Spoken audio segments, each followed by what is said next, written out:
အားလုံးမင်္ဂလာပါခုဆိုရှေ့တူးဆန်ရပါပြီညီမစားပါမယ်ဟုတ်မယ် let's go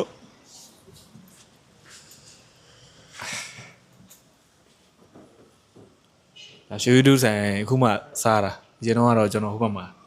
ဒါတော့ပါစားအဲ့မှာစားနေကြဒီဆိုင်ကတော့ပထမဆုံးစားတာပါလက်ရလေးဘယ်လိုလဲစားကြည့်အောင်ဆိုင်နာမည်ရွှေရတု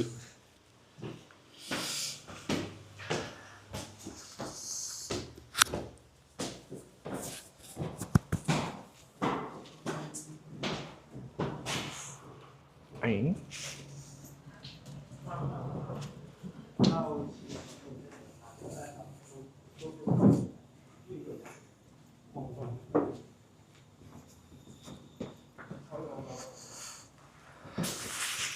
ဖျားတယ်အောင်မထိုင်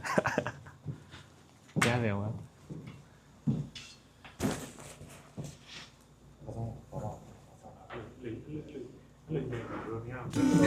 ချက်